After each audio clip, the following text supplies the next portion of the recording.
ampasnya seperti ini, ampasnya yang kayak gini ya. Ini ada minyak-minyaknya. Nah, inilah yang kita butuhkan untuk mengusir semut seperti itu. Kalau nggak dibakar, ini minyak nggak keluar ya. Kita robek. Wow, mantap.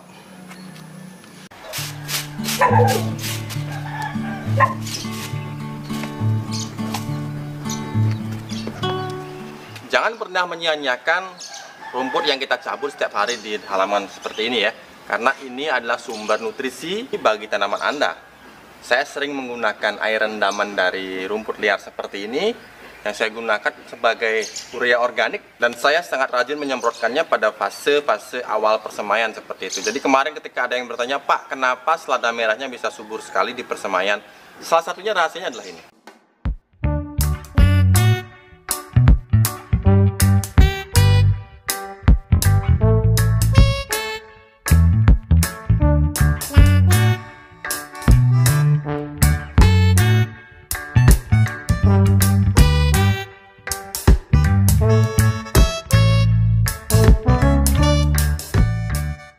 Dan hal paling sering yang saya temukan ketika saya mengolah tanah seperti ini adalah rumput seperti ini.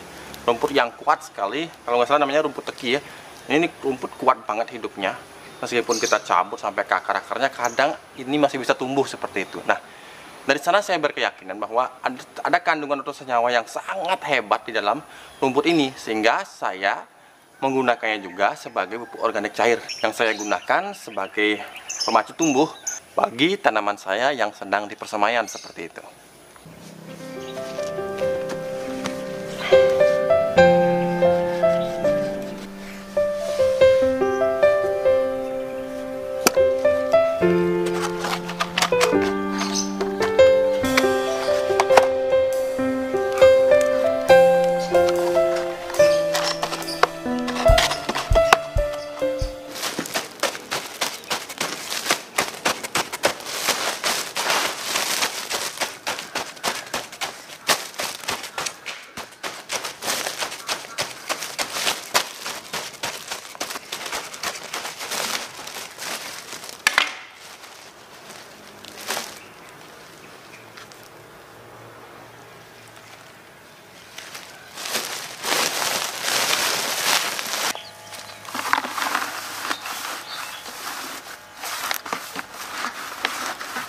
Oke sahabat Bali Organik TV, nah sekarang saya mau semprot persemaian saya, yaitu selada merahnya.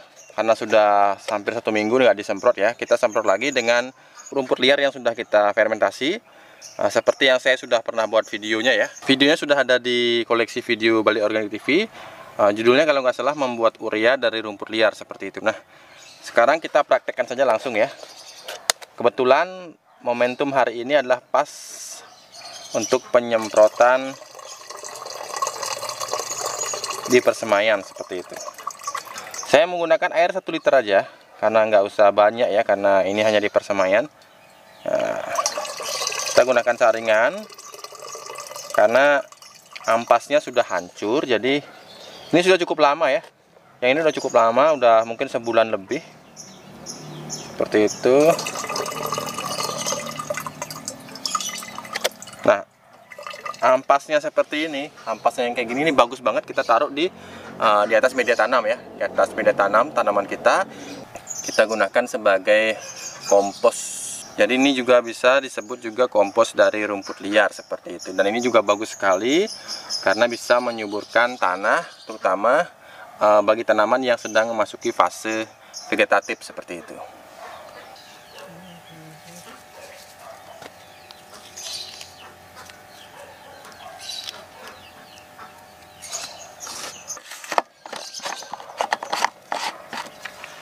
Jadi perbandingannya tadi 1:10 ya, 1 liter berbanding 100 ml pupuk cair dari bahan baku rumput liar seperti ini. Jadi saya suka menyebutnya sebagai urea organik ya, karena memang tugas dan fungsinya itu mirip-mirip pupuk urea. Jadi mempersubur tanaman di fase vegetatif atau fase pertumbuhan awal. Oke sahabat, langsung saja kita aplikasikan. Seperti ini saja. Jadi benar-benar ini pupuk organik cair yang ringan ya, istilahnya kandungannya nggak berbahaya sama sekali bagi tanaman. Walaupun misalkan kita terjadi kesalahan dosis, misalkan terlalu banyak dosis atau seperti apa, karena kandungan N sebenarnya dalam bahan-bahan organik itu rendah ya, tidak setinggi kandungan N dalam pupuk sintetis atau pupuk kimia seperti itu. Jadi aman. Bagi sahabat yang pemula, saya rekomendasikan belajar memupuk menggunakan pupuk organik dari rumput liar seperti ini. Ini juga bisa memperkuat akar ya. Ini keyakinan saya karena bahannya rumput teki. Rumput teki itu terkenal dengan kebandelan akarnya seperti itu. Dan saya yakin enzim-enzim dan unsur hara yang terkandung di dalam akar rumput teki itu bisa berpindah ke tanaman kita. Jadi tanaman kita pun akan bandel hidupnya seperti itu. Dan sudah terbukti ya. Bukan cuman omdo, memang sudah terbukti. Nah, sahabat, di sini juga kita ada bunga ratna. Ini adalah hasil persemaian bunga ratna yang kemarin kita semai dari bunga yang sudah kering. Kemarin ada yang nonton video saya waktu minum air dari bunga itu. Nah, itulah yang saya semai. Dan di rumah saya banyak sekali terdapat bunga ratna. Kalau di luar mungkin disebutnya bunga kancing atau bunga kenop ya. Kalau di tempat saya disebutnya sebagai bunga ratna. Ini bagus sekali untuk kesehatan menurut saya, karena saya membuktikannya sendiri. Yang bertanya masalah semut ya, hama semut. Pak, kenapa di kebun Pak tidak ada semut ya? Saya lihat. Nah, saya mau jelaskan di sini, memang hama semut itu paling sering menyerang tanaman kita. Sebenarnya bukan menyerang, mereka itu hanya numpang lewat untuk ngambil apa yang mereka sukai di daun, yaitu hama trips, hama aphids, dungu seperti itu. Nah, itulah yang menarik perhatian mereka dan mereka mau menyantap itu sebenarnya. Karena hama-hama ini menghasilkan sesuatu lah, saya nggak tahu jelasnya, yang disukai oleh si semut ini sebenarnya begitu. Juga kadang-kadang media tanam kita itu tidak sempurna. Jadi ada bahan-bahan organik yang masih mentah, nah itu juga disukai oleh semut seperti itu. Nah, kemudian mengenai cara untuk menanggulanginya, yaitu tadi, jangan sampai tanaman Anda banyak hama di belakang daun, apalagi ada telur-telur kutu putih itu sangat disukai seperti itu. Kemudian medianya jangan sampai ada bahan yang mentah, masih mentah, bahan organik yang masih mentah, itu juga disukai. Dan di sini saya ada 3 bahan sebenarnya yang akan saya bakar sebentar lagi, yaitu ini bawang putih, ini akan saya bakar. Kemudian ini ada sirih. Nah, kebetulan saya punyanya sirih merah, jadi ya saya pakai sirih merah. Kalaupun tidak ada ya sirih biasa bisa. Kemudian ada merica. Nah, ini sebenarnya 3 bahan yang kurang disukai oleh semut seperti itu. Sehingga dengan adanya ini di tanaman kita, kita berharap semut itu tidak begitu banyak yang datang seperti itu. Apalagi kita bisa semprot di bagian belakang daun, tidak hanya akan mengusir semutnya, tapi juga akan mengusir hamanya seperti itu. Nah, seperti apa cara membuatnya? Baik, saya akan demokan sebentar lagi. Nah, oke ya, sampai seperti ini dibakar, kemudian baru kita sekarang angkat ya. Nah, sekarang kita sudah bisa angkat ya. Kita menggunakan api dengan kayu bakar seperti ini. Nah, sahabat, ini dia yang sudah dibakar, sudah dipanggang tadi di atas api. Nah, ini adalah sirihnya yang tadi sudah seperti ini ya, sampai seperti ini. Kemudian merica dibakar mengeluarkan aroma yang sangat tidak disukai oleh hama. Sama apapun nggak suka dengan aroma dari merica yang kita bakar seperti ini. Ini juga ada bawang putih yang dibakar, juga mengeluarkan senyawa yang nggak disukai oleh hama juga. Minyaknya keluar, Anda bisa lihat ya. Ini ada minyak-minyaknya. Nah, inilah yang kita butuhkan untuk mengusir semut seperti itu. Kalau nggak dibakar, ini minyak nggak keluar ya. Karena ini dibakar, minyaknya keluar seperti itu. Nah, oke, jadinya seperti ini ya. Inilah campuran dari bawang putih yang dibakar, kemudian daun sirih yang dibakar, dan merica yang dibakar. Nah, kita bisa gunakan setelah 1 jam atau lebih ya. Makin lama makin bagus. Kemudian kita semprotkan. Anda bisa mencampurnya dengan air perbandingan 1:1 ya. Jadi ini sekitar 500 ml, Anda bisa tambahkan air 500 ml. Atau kalau Anda yang memiliki tanaman yang usianya sudah cukup tua, Anda juga nggak usah perlu dicampur lagi dengan air ya. Karena saya khawatir hanya bawang putihnya di sini. Kalau bawang putihnya ini terlalu banyak, bisa juga berefek negatif pada tanaman seperti itu. Makanya saya tadi cuma menggunakan 2 siung ya, 2 siung bawang putih seperti itu. Oke, inilah kombinasi untuk mengusir semut yang sudah saya buktikan dan sudah saya praktekkan. Walaupun sebenarnya ini sudah lama sekali saya nggak buat, karena hama semut menyerang terakhir udah lebih setahun yang lalu ya. Nggak pernah lagi, karena itu tadi pengendalian organisme pengganggu tanaman. Hama-hama tanaman inilah yang kita mesti kerja keras, sehingga nanti dengan sendirinya semut itu nggak akan datang seperti itu.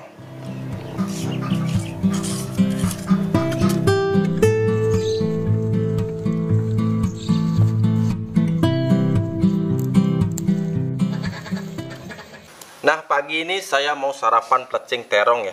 Plecing itu masakan khas Bali dan khas Lombok. Jadi kedua-duanya memiliki budaya kuliner yang sama, yaitu plecing.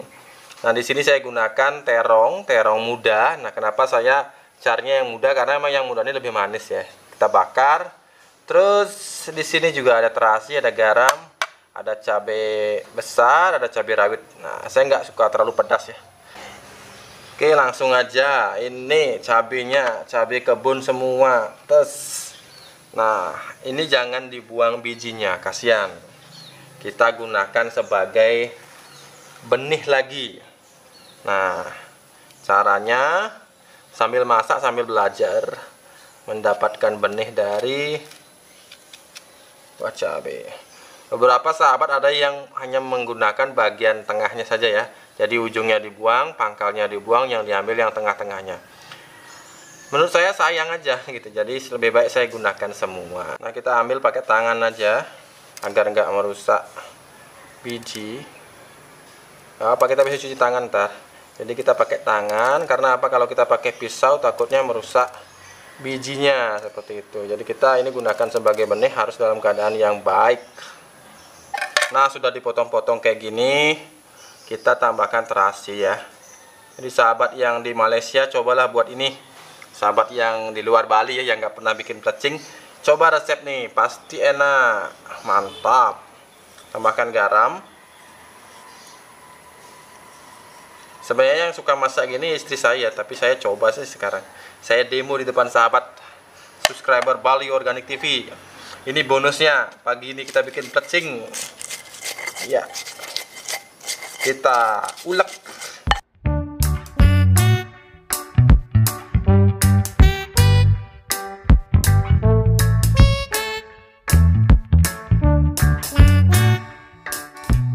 Nah, sudah halus seperti ini, kita tambahkan minyak. Boleh pakai minyak kelapa ya. Pakai minyak kelapa, atau kalau nggak ada minyak goreng biasa nggak apa. Nah, kita tambahkan seperti ini, nggak usah banyak-banyak, yang penting sedikit ini. Ini saya sudah ngetes nih, luar biasa, karena ini segar, semuanya dari kebun. Nah, kemudian kita ambil terongnya seperti ini. Nah, terus kita robek ini bagian terongnya, kita robek. Wow, mantap sekali sahabat. Ini dia. Wow, ini terong muda ya, jadi masih manis. Nah, sambalnya bisa kita taruh di atasnya seperti ini. Nah,